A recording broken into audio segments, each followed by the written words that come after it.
We are following breaking news out of Lexington County. In the past hour, parents at White Knoll High School reunited with their children after the school was placed on lockdown earlier this afternoon. A Lexington High School student has been charged with making threats against other schools. Deputies say that a 14-year-old boy at Gilbert High School made that threat while riding the bus last week. Investigators say that he wanted to wear a trench coat and shoot up the elementary and middle schools. Tonight on your News at 6, in a matter of 1 week, Lexington County School District 1 has seen 3 separate incidents that resulted in 5 students being charged. This after multiple weapons, including a loaded gun, were found on campus.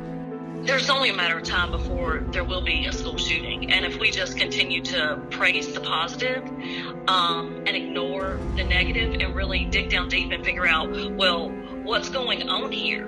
Why are the students bringing weapons on campus? Is it for their protection? Are they scared? Are they being bullied? Are they angry? Tonight, we speak with the South Carolina Department of Mental Health about how parents can talk to their kids about some of these incidents. Your News at 6 starts right now.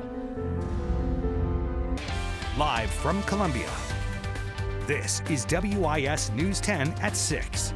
Live, local, now.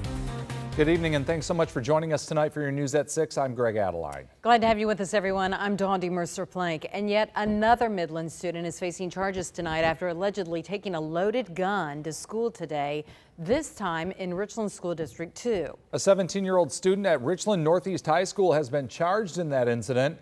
School administrators told a school resource officer that a student had a gun in his book bag. The SRO then took the gun, which turned out to be stolen. The teen was taken into custody. Investigators say that no students saw or were threatened with that gun. Well, meanwhile, in Lexington County School District 1, this year, 17 weapons have been found on Lexington 1 campuses. And just yesterday, a Gilbert High School student was charged for allegedly making threats against other area schools. Our Nick Neville spoke with the South Carolina Department of Mental Health this evening. So, Nick, what are they saying and advising?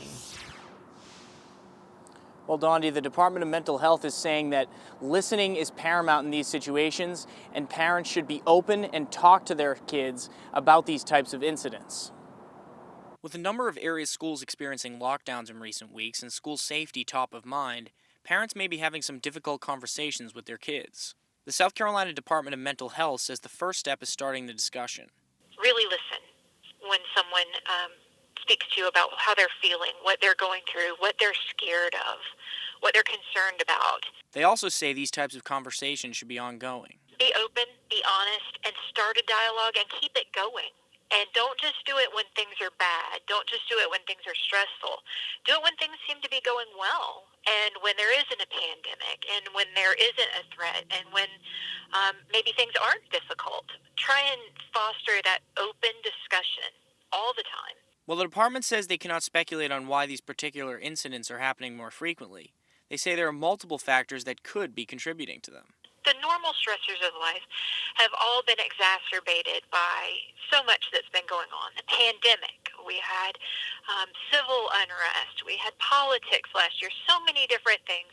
This comes as U.S. Surgeon General Vivek Murthy released a rare public health advisory today on mental health challenges confronting youth. It says youth depression and anxiety symptoms have doubled during the pandemic, and there's been an increase in impulsivity and irritability. In these difficult times, the best thing you can do is be there for your kids, DMH says. Keep an eye on them. If you see their behavior change, if you see changes in their sleeping patterns or eating patterns, if something just doesn't feel right, don't be afraid to talk to them. Ask them questions. But more importantly than that, listen to the answer. Lexington 1 Superintendent Greg Little was not available for an interview today, but the district says that he will be addressing these incidents to the Lexington 1 community later this week. Reporting in Columbia, Nick Neville, WIS News 10. All right, Nick, thanks. And the department also says that school counselors are a critical resource for students. All right, the department has a robust school mental health program, and some individual schools have their own providers as well.